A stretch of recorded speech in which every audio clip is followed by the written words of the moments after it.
What is up, Ravens flock? Huge shout out for your support for the 410 Sports Talk. James and Glenn are the best in the business. They're killing it right now. They love talking Raven talk. Make sure you go subscribe to their channel. Let's go Ravens. Big trust. Welcoming everyone to another episode of 410 Sports Talk. I'm Glenn Martin, riding solo. Well, not completely solo, but Jimmy is out today. But happy to be joined by a guest and friend of the show, Evan Washburn from CBS Sports. How you doing, Evan? I'm doing well, Glenn. Thanks for having me. Good to see you again. Yeah, good to see you. Always nice having you on. It's been a little bit, but figured this would be the perfect time because, man, it's been busy the last few days, and the Ravens are certainly one of the busiest teams over the this last weekend. But I want to start with the headliner to me over the weekend, and that was, well, I guess on Thursday, was the news breaking that Marquise Brown is going to be traded to the Arizona Cardinals in return for the 23rd overall pick, as well as the pick 100. What were your thoughts, first of all, on the trade itself, but how impressive is it that they somehow kept this quiet for a few months? That might be the most impressive thing they were able to do over the course of the weekend, and that's saying a lot because on paper, the Ravens and Eric DeCosta had an incredible draft. It's not surprising when you take a step back, which is often the case after these trades go down or big moves are made by a team. But to your point, when it happened and the fact that there was really no rumors or no kind of like build up to this could happen over the course of a draft night. And you think about all the draft coverage, and I understand it. It's part of building the show and it's part of the reality show aspect to it. But people throw a lot at the wall and not much seems to stick. And then we kind of just enjoy the moment, enjoy the theater of it all, and then step back and look at what teams did over the course of 3 days. But I think that in the moment, it's one of those where, okay, yeah, I can see why they did it. What'd they get? Wait, they got a first and a later round pick for a player they took in the first round a few years ago, but he wasn't very productive. He'd been banged up. Like, is this incredible value? Yeah, I think it is, but everything's moving really fast. Then they trade back again, and then they're able to get a center who everyone who really prepared and laid out this draft and evaluates these prospects had as one of the most valuable players at that position as an interior lineman in the draft. So that's where you take a deep breath after the night wraps up, and probably even more so the next day, and you go, wow, that really worked out. And then there's the flip side where Arizona's celebrating him as if he was a first-round pick, and he's at their draft party, which is Crazy. Weird, and that kind of leads to the understanding that this had been in the works for a while. Yeah, no doubt. And it looks like this is maybe Arizona's, well, at least on the surface, it looked like this was Arizona's attempt to kind of, gain some favor with their hopeful franchise quarterback when there was obviously some rumblings going on there. But it comes to find out that later on that they knew about a Hopkins suspension that was on the horizon. And maybe that's why they were so desperate to get some extra help there and willing to give up the number 23 pick. But my question, on the back end of that is, do you feel like his comments when he left, when Marquise was saying that he wasn't a fan of the offense and just felt like it was time for him to move on, do you think that those are comments that it kind of reminds me of like the Browns. All these years, everyone in the media said, it's the factory of sadness. Don't want to go. No player wants to go to the Browns. And I think it truly affected their chances of getting potential free agents. Do you think that if Greg Roman is still in the plans long term, that Marquise's comments could prevent the Ravens from getting some big time players in the future? I don't. I think that his comments are truthful for him. They're his truth. It was an up and down experience in Baltimore for Marquise, whether it be because of injury, drops, trying to find a way in an offense that is very unique and I imagine challenging at times for a pass catcher that's used to high volume. He was one of the most targeted wide receivers at times in the NFL, so that doesn't necessarily add up to frustration most of the time for wide receivers. I think that when it comes to his physical makeup and his strengths, marrying it with what this offense at least did in that one season where they were just, incredibly explosive and productive in the run game. And then as they tried to layer in more depth to the passing game, I can see how it might be challenging. But I look at two things when you're trying to attract wide receivers. One, it's money. It's always going to be, start with the financials. So if you can pay an A+ wide receiver, A+ wide receiver money, which now we know is through the roof right now, that will speak volumes. And then, stylistically, with at least what we know this offense to be when it's whole, which we haven't seen in a while, and maybe what it could be, then I think you look at what do I do well, and can they find ways for me to be successful. I think we saw it with Rashad Bateman down the stretch last year a little bit. There were flashes of it. I'm so excited to see, a full off season for him, fully healthy, all the components around him. I think his style, his strengths could, fit quite nicely for a productive and more productive passing game. So it just wasn't a great fit. And you hope for the best for Marquise. And now he's going to have every opportunity. I mean, we're all going to know whether he's going to live up to expectations that come with being a first-round pick with the style offense they run in Arizona, and he's going to get all the looks and attention with no DeAndre here for the first 6 games or whatever it might be, and we'll see how it goes. Yep, absolutely. Good luck to him. But you just touched on Bateman. What's your take on the current state of the wide receiver room? Because a lot of fans were expecting the Ravens to immediately replace Marquise in the draft. They decided not to at least draft one. Now, there's going to be some expected cuts after the draft. Do you think that the Ravens will continue to try and add to that room with maybe a veteran? No doubt. I think, this goes back to when Ozzy's running the room. He's obviously still heavily involved, but then Eric was still heavily involved. I think back to those years where they would make, and it's not just wide receiver, but the Ravens, among all the things they do well from that front office's position, they seem to manage that August season, that late July, whether it be due to contracts or salary cap, kind of late pre-training camp, and then really when those cuts start to happen, and they manage that pro personnel so well. And I think they bring in guys that they feel like can onboard really quickly, make an impact, and they don't have to invest heavily into long term. And that's what I would see for that wide receiver room.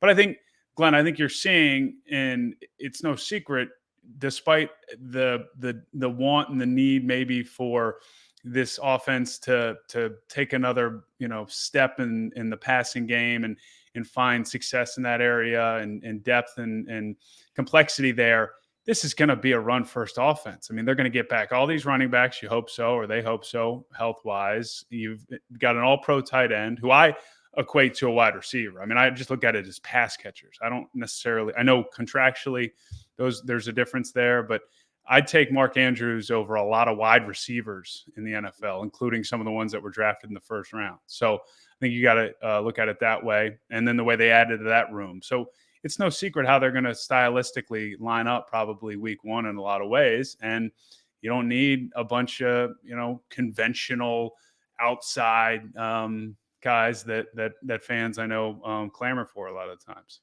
Yeah, it certainly looks like they're looking to dominate the middle of the field in a similar fashion that they did in 2019. So let's hope it works out that way. Now, going back to the draft, this was one of those drafts where, a lot of times you can kind of pinpoint 1 or 2 needs where you say, wow, I bet they're hoping that a guy, fall at this position falls to them. Like I remember Patrick Queen. It was like glaring that they needed to add to the middle linebacker position the year they drafted Pat Queen. But this year, it seemed like they could have gone a lot of different ways. They ultimately go safety. Now, you were at the Ravens draft party.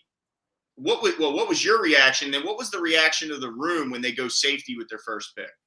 Well, just to kind of peel back even more of the curtain of that draft party, which was a good time. The fans came out, as you would expect. We interview Marcus Williams early in the night and kind of introduce him to the fan base. Obviously, the Saint or former Saints safety that the Ravens signed to a big 5-year deal in the offseason. So it was kind of like, all right, highlighting the safety position. What's it going to be like to play in the secondary alongside Chuck Clark, quarterback of this defense? He was great. Seemed like a really good dude. Excited to see what he brings to the city and this team. And then as the draft gets going, and I remember doing a draft show for CBS the night before, and I got to make a pick for the Ravens because I know I live here. And I picked Jordan Davis out of Georgia. And that was a popular pick amongst the draft nicks and just anybody really that I could find. And for good reason. He fit not only where he was expected to fall, but he could fit nicely with this defense and provide some depth, and then maybe be that emerging anchor to the defensive line. And it's lining up that way. And we're all kind of sitting there watching, and they're pumping up the crowd, which was fun. And he goes a pick before. So it's like, whoa. And you could see there was a collective kind of like groan, like the fans in that at the stadium that night were kind of, you could tell, kind of had their mind set for Davis. He goes, and then you kind of, I can't remember who was near me, but say, well, yeah, like Hamilton's still on the board. Like they could get this guy this spot, and then boom, they select him. And then I think there was, after they sort of collectively, I would say the fans thought, we have a lot of safeties, but man, this is a player that everybody who evaluated this class said was maybe a top 5 talent. And they got him at 14. And then obviously there was an excitement there. So it speaks to the wildness of the draft, and not only the unexpected, but then you're kind of, there's, I imagine, this excitement, but then you're like, how does it work? And then what's it going to mean? And that, again, is what makes it such a great reality show. No doubt about it. It is I was telling people in the stream, it's like just as fun for me as like watching the Ravens play a primetime game against like the Chiefs. Like, I love the draft. I get so excited. We talk. You know what it is, Glenn? It's because, and I spent a lot of time on it because I was in Vegas that week, and you're amazed each year that I've been out there for these drafts, especially since they left New York, where you're like, it's Super Bowl level production and stage, both physically and all the things that go with it, for what inevitably or in reality is just a person at a podium announcing a name, and sometimes a player in a really nice suit walking across stage. There's no ball, there's no score, there's no whistle, there's no hitting, there's no touchdown. But what it is it's hope. And so for 32 teams, whether you won the Super Bowl and you're the LA Rams, even though they didn't have a pick, or you're, the Houston Texans, the worst team in the league, or whoever picked first, now I'm blanking, Jacksonville. It's hope. And that's what fans love more, probably right there with winning a game is hoping for success. And that's what they've been able to accomplish with this draft. No doubt. Yeah. It's amazing how the NFL has made it a year-round sport. I mean, it's really incredible what they've been able to do. So yeah, shout out to them for that. Now, when you saw Linderbaum go, me personally, I couldn't have been happier. I think having a true center is something that the Ravens have missed, and I'm not so worried and concerned about the fact that his arm length might be a half inch shy or anything like that. What were your thoughts about the Ravens going for a second time in the first round and getting a center at number 25? Similar to the Hamilton Jordan Davis situation, I was thinking, okay, it's going to be Jermaine Johnson out of FSU in this spot, and you could tell that fans in the room are. And look, we're kind of all getting our information from similar resources, and not to say they're not trusted or not, somewhat trusted, and the work that's put in by whether it's the Mel Kipers of the world, Todd McShay's, Daniel Jeremiah's, whoever you go to, Jameson, obviously, and Jeff Zrebiak, all those guys that cover the team and then cover the league and the draft more specifically.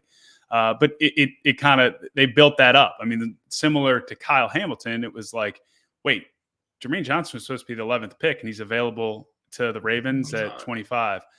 And then they go with Linderbaum. And similarly, there's kind of like a collective like, oh, what? And then I think when you take it again, you get over the initial reaction or moment of it, and it's never going to be exciting to draft an offensive line. Even when they take Ronnie Stanley, whenever that was, super early in the draft, no matter what somebody says about them, this is a plug-in starter for 8 to 10 years, which whenever I hear that, like, why wouldn't you sign up for that? I mean, there's rarely 8 to 10 year starters for teams. And that term seemed to get thrown around like it's like it's kind of cool. Yeah, he's not a Pro Bowler, but he's an 8 to 10 year starter.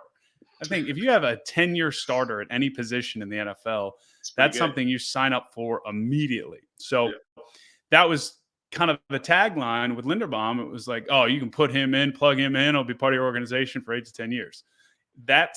While Johnson could end up being a transcendent pass rusher, great. Those we've seen be boom or bust or have a couple years, and then this team often usually moves on from them, whatever it might be. So the fact that now it would appear that they've drafted a guy that they can plug in, if it ends up being 5 years, whatever it is, that's a high quality pick and move, and something that they again got from moving on from Marquise Brown. Yeah, I think Ravens fans will be thrilled to see. Yeah, they'll be thrilled like in mid October, Exactly. and it's like on some list of top rookies. It's like, yeah, Linderbaum's 3 because he started every game and done well. Yep, no doubt. Now, you touched on Jermaine Johnson, and I, like you, I had him mocked to the Ravens in certain ones. I had him, I think I probably did about 30 mock drafts, and in a handful of them, I had Jermaine Johnson at 14. But honestly, I took him off because I didn't think he'd make it to 14, and I wanted to be more realistic. But they finally do address the edge position with David Ajabo in the second round, and then they certainly add to, or at least hope to add to, some pass rush by getting Travis Jones out of UConn.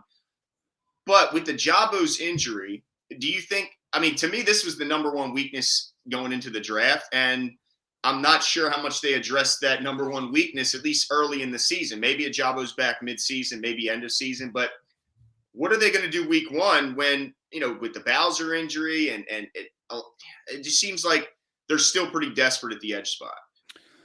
Desperate could be a bit dramatic. I would say it's still a concern. It's still somewhere where they'd like to be stronger.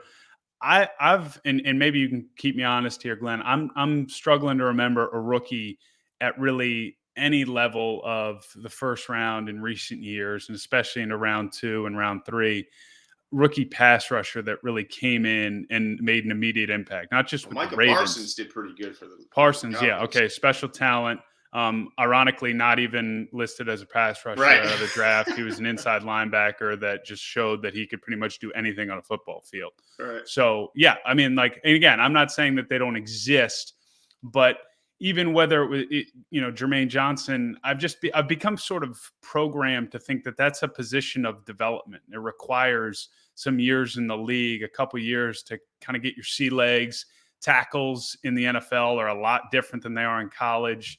What offensive lines can do. So I think that if you're the Ravens, and again, I kind of defer in a lot of ways to not just the Ravens, but teams in this situation where it's like, well, Linderbaum's a guy we bring in and he feels that's a need. They were rotating at center, and Bradley Bozeman, they move on from him. They don't feel like he's worth investing that much money in, which the league kind of reflected as well. So they get that taken care of, and then they get not a developmental player, but what was thought to be a top 10, top 15 quality talent that, yeah, maybe you don't see him until the back half of the his first year, or maybe not at all next year. But I think if they get the quality even in 2023, then I think it's a great move to get him in the second round. Yeah, I'm hyped about Ajabo. I just wish he was ready this year, because him and Owe opposite, that is some speed that the Ravens have not had in quite some time. That's the cool part, Glenn, and for fans out there, because I know obviously it's a pretty Raven-centric platform. That you got a top 10 quality player, and in modern medicine, an Achilles is no longer a death sentence to your career or your explosiveness, and that's cool. And yeah, it's going to take some time. But I even think like Cam Akers for the Rams. I mean, he came back within a season from an Achilles and made an impact in the postseason. So look, things can happen, but I think expectations should be tempered, but there should be an excitement that he was available due to an unfortunate circumstance. No doubt. Yeah, I like how Eric DeCosta put the pressure on him, talking about his recovery from an Achilles and saying he was running in 4 months. Athletes love that when us human beings, if you will, start being like, yeah, no, I went through an ACL. Yeah, I did it. Yeah, so running is the same as taking on, offensive linemen and all that stuff. That's the same thing. Now, another big need going to the draft was, in my opinion, the tackle position, because my whole thought is, if Ronnie's not able to go out there, then does anything else they do really matter that much if they don't have a contingency for him? And then they show him walking backwards in the sand, and that's supposed to be encouraging. But in my opinion, it's a long leap to go from walking backwards in the sand to blocking Myles Garrett and TJ Watt. So do you think that they've done enough to address a possible contingency, or do you think there's more on the way for the Ravens at left tackle? I'm just running through, obviously just the depth chart. I do think they've put themselves in a position to be able to manage the early portion of the season or the season. I'm confident just based off of where Ronnie Stanley, is in his career, not knowing the specifics exactly of what the injury is and why it required what it did in terms of follow-up procedures, all those things. But I guess I tend to lean towards optimism when you're that young and it doesn't appear, and there's been no reporting to say that it's some sort of degenerative thing that could end a career this quickly. So, but even if there's some bumps along the way with Ronnie coming back, I think the addition of Morgan Moses and just kind of having, for lack of a better term, throwing bodies at it and being able to throw a lot of options out there. No, it's not necessarily ideal, but I think part of being successful in this league, which the Ravens have been able to do for the most part over the last 15 years with Harbs as head coach, and obviously Eric's been involved, whether it's been Ozzie or him at the top there, is that they kind of they're good problem solvers, and I do feel like that is at play here with this position. It's not as clean as maybe fans would like, because it's not, we took a plug and play, right tackle in the second round or in the first round, with that second pick, whatever it might have been. But I go back to, like, I don't necessarily see the move that they should have made that they haven't made. Yeah. All the big time tackles were certainly off the board, and let's hope Makari, if need be, could he is the Swiss Army knife, and there's not many linemen in the league, I think, they can legitimately play all five positions. So let's hope that if need be, he's adequate enough. If Falele isn't ready, but there's a couple additions in the draft that kind of lead me to believe that there's some longtime Ravens that might be on their way out, and none I don't think is more obvious than when the Ravens draft a punter in the fourth round. Yeah. It's kind of sad because Sam Cook, man, he's been a staple. He's a part of the Wolf Pack, and I know that Wolf Pack looks like it might be down to just one remaining original member in Justin Tucker. What are your thoughts on Sam Cook possibly and probably leaving? Yeah, the lone wolf, if you will, in Justin Tucker. I'm with you, Glenn. I mean, I don't know if sad's the right term, because, he's had an incredible career. I'm sure if he wants to continue his career, there might be somebody who would want his services. And really, who knows exactly how this is going to play out? I don't know enough about the minutia of special teams, but every time you talk to Harbs or Sam comes up, I'm talking strictly performance. There was no apparent drop off in doing games. He seemed to still be able to do an incredible job of pinning teams at times and directional punts and time and situation. And you mentioned just his value to Tucker and the consistency they have, and the snap, a new long snapper last year, and then you throw in.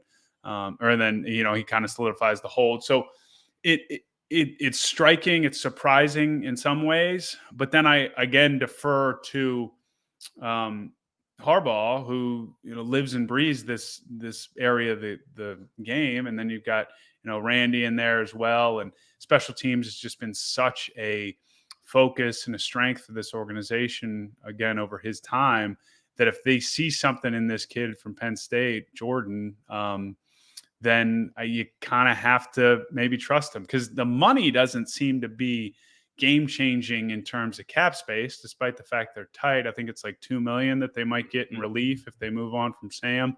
So I don't know. There might be more to this story as we get closer. Who knows? Or this offseason. But if nothing else, if this is the end of the Sam Cook era, it's legendary. I mean, I look at it like it's Ring of Honor stuff. At least at the stadium is kind of how I would, term it. Yeah, it's a good point. And this could be something like you mentioned that comes out later that maybe Sam Cook has already had discussions on possibly. I think I read that he's real into restoring older cars and with his kids. So maybe he's coaching. I remember I fronted a story at one point for our preseason pregame show where he was helping coach his son's team. I don't know if his son's still in high school, but it's nearly 2 decades in the league, and yeah, just such a great He's guy, done and it incredible all. player too. No doubt. And hey, look, the Ravens are losing a heck of an athlete, because I remember those celebrity softball tournaments. He was hitting bombs. He's throwing on 4th down and converting trick plays. I mean, Well, I was going to say that. I mean, that he was just a serious weapon in that way. That I mean, it's part of his resume. no doubt. And they also, in the 4th round, they double dipped again. This is kind of becoming a trend for the Ravens at tight end. Getting Charlie Kohler, and then of course the guy a lot of people are excited about is Isaiah Likely, the tight end out of Coastal Carolina. But my question is, with 2 tight ends drafted, presumably they're not getting cut unless they have a disastrous camp in preseason, and Mark Andrews being the All-Pro, is this a sign that maybe Nick Boyle might not be because I believe his cap savings will be either $6 or $7 million if they decide to move on, and with Pat Ricard being re-signed, can do a lot of the same blocking that Nick Boyle has done. Do you look at this as maybe a sign that Nick Boyle might be on his way out? I'll say this, Glenn, and this is often the case each year in every camp, but I feel like especially in Baltimore, I think by design, I think organizations like the Seahawks, the Patriots, the Ravens, the Steelers, where they come into camp and there's jobs on the line, and there's jobs for established veterans. I mean, there's no givens when you come into a training camp in Baltimore. And I think this year more than ever, I think they probably looked at what happened last year with the injuries, and some of them were, fluke, unavoidable. Some were unfortunate, but I imagine it would have taught me is we need to throw as much talent in our pool, bucket, however you want to look at it, so that we can spend what really starts in a couple of weeks with rookie mini camp, but then obviously into the mandatory mini camp in June. And then once training camp gets off in earnest, and it's one of the most physical, I know they may scale back on some of that stuff. That was part of the adjustment of their approach in terms of trying to avoid some injuries. But no doubt it's going to be hot. It's going to be competitive. And I think some jobs are going to be on the line. And whether that's vets like if Sam Cook and this young punter are going at it for a competition, or Nick Boyle's playing for his job because you got 2 young guys, or somebody in the 4th round is going to be living on the practice squad to start the year because he didn't win a job, but they don't want to get rid of him. Sort of things like that. I think that's when you have this many draft picks, and you have this many guys coming off injury, and there's going to be a lot of PUPing and things like that. It's just going to be a fluid situation when it comes to this roster over the course of the offseason, especially in training camp, and it's going to be highly competitive, and that's a good thing. Yeah, no doubt. Iron sharpens iron, as Coach always says. So I can't wait for to see what kind of cuts are on the horizon from other teams, because I think that the Ravens are going to kind of position themselves to strike if they see a player is worthy for them to go get. Because I'm not exactly sure how the trade works with Hollywood, but does that not clear off a pretty big chunk of cap space that they were expected to pay in his? And I could be wrong with that, but I believe that this kind of gives them some more flexibility. It might give him some. I think the big money, because he would have been Next entering year 4. Yeah. I think the 5th year for rookies, especially picked in the 20s, as Hollywood was, is when the money takes a big jump. So gotcha. I'm sure there's some money to be saved or had that's valuable. Again, especially, I don't have it in front of me, but I know that they're one of the teams that's not in dire straits, but they always kind of play right up against it. And then to your point, they like to have a little wiggle room, whether it be in training camp or early in the season, to try and maneuver and bring in an established vet at a reasonable cost. Yeah, and the final question I had for you, I can't get you out of here, Evan, without getting your take on the status of Lamar Jackson, and with his tweets of he was obviously disappointed, at least it looked to be, that Marquise was going. Kind of confusing as to he made it kind of look like he was surprised by the move when it came out later on that he was informed about it the whole time. I in the beginning of all this, I said no way the Ravens let him go, but more and more signs are starting to make me worried, Evan. Should I be concerned, or should I just kind of go with the flow and hope he's here? You mean you're not talking for this year, right? Oh no, I'm talking about long term. Yeah, of course he's Oh, here long this year, term, long, but yeah, of but course, will yeah. he be the So future quarterback? Yeah. I would. Here's what I would say. Wouldn't spend too much time worrying about it right now, because even as a Ravens fan and as important as Lamar is to the future of this team and this organization, your concerns should be about all the guys coming off of injury. Is J.K. going to be able to be effective? Is Gus going to be able to get back? I mean, everybody really. Ronnie, the rookies, where do they fit? Like, that's the concern, because what I know about Lamar is whatever he's said on social media, whatever he's doing, whatever he's not doing when it comes to a contract, when he shows up, he's never done anything other than give everything he absolutely has, and his competitive desire and will to want to put this team in a position of success is next level. So like, that's a massive positive, and should be something that is celebrated specific to this year. Mhm. When it comes to the long-term stuff, I don't like to use a football analogy. It would appear to me, which is surprising, but they're like not even close to it kind of feels like they're not even approaching the red zone at this point. It seems like there's, based off of what the way maybe Lamar wants to handle this or is handling this, like the long-term contract is just not something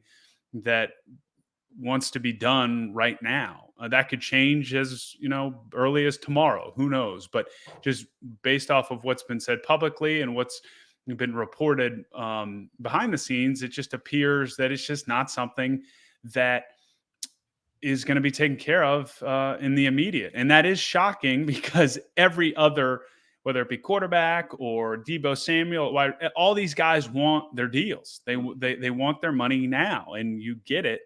But Lamar is handling this differently, and that kind of fits with just his approach to, I mean, whether it be the way he plays the game or the way he does things. And I respect it. I wish there was a way. I'm kind of hoping, I've been saying it to some folks, like I'm hoping someone's documenting this behind the scenes, and whether it's an NFL Films type deal where 3 years from now or 5 years from now, we get this great piece about, hey, remember the offseason of 2022 where we had no idea what was going on with Lamar Jackson's contract? Well, we had cameras here, or he's doing it and he's producing it himself. He seems to be a pretty creative guy with an eye towards business. So maybe he's doing something, because it is so unique. Just, the fact he doesn't have an agent, and the fact that Eric's saying publicly, hey, I'm here for a call from Lamar whenever he wants to do this. You just don't hear stuff like that. So all that to say, I wouldn't be concerned, because if it doesn't have to happen now, and it's not going to happen now, I have no doubt that Lamar is still going to show up and work. Now, if you're talking about being concerned about next year or 2 years from now, then yeah. But I would say you've got more things to worry about when it comes to this season if you're a Ravens fan, outside of Lamar's long-term contract situation. Gotcha. Yeah, I don't know what it is, but I guess it's just the unknown. It does. No, it's well, you know what? It's just how unconventional it is, and I feel like it's only fueled by, as I mentioned, whether it's the NBA or the NFL right now. One of the commonalities in things that pops up every week, it seems, is this player disgruntled and taking his likeness off of, or every team association off of Twitter, because at the core he wants a deal. Mm-hmm. And if he doesn't get the deal, he wants to get traded. Well, Lamar's not doing any of that stuff. Like, he just is saying, it would appear, by not saying anything or not really getting in negotiations, at least that's what we know publicly, that he just doesn't want to do a long-term deal right now. So whether that's hurting the team, or I don't know I don't know the mechanics of who's right or who wrong there, but what matters is he's all about being a Raven. He's all about playing for this team. He's going to show up at minicamp, I would imagine. He'll be here for training camp, and he'll play this season. So it's odd. I get how that creates uncertainty, uneasiness, because it's just different.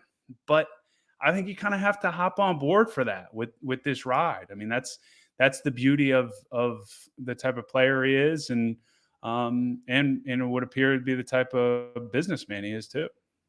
Yeah, it certainly adds to the intrigue and excitement even of this upcoming year. But yeah, can't wait to see it. Evan, thanks so much for showing us or giving us some of your time. I know it's you're a busy man, so I appreciate it.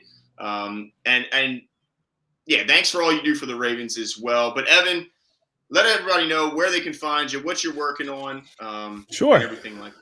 Yeah, I mean, I'm not big on the socials, so feel free to follow. I But saw you're that. not going to get I much. saw. I was looking like not many posts on Twitter here, Evan. I'll be honest. I mean, and I don't mind. Don't mind saying it. It's not really been something that has been a requirement, which I appreciate. I know for some people, it's it's the lifeblood of their business. I know you guys have to live in that space. For me, it's just if I don't need to, I don't need to hop in. I'm more about just being there for the games, do the games, and be informed, and obviously talk to as many people whenever they want to as possible. So yeah, that's that's a long way of saying, good luck getting anything out of me on social media. But obviously NFL on CBS when that gets popping, CBS Sports Network. We're always trying to do stuff in the off season, and yeah, before we know it, it'll be some training camp times, and we'll do a tour there, and then obviously Ravens preseason games this year again, and whatever other stuff comes up. But always good to be with you guys, and happy to pop on again as we get closer to what should be a wild year, man. I mean, we didn't have time to even get into what they're dealing with in the AFC West and even in their own division. Yeah, this AFC is absolutely stacked, but can't wait to see it. Thanks again, Evan. Have a great evening. You too, Glenn. See you, man.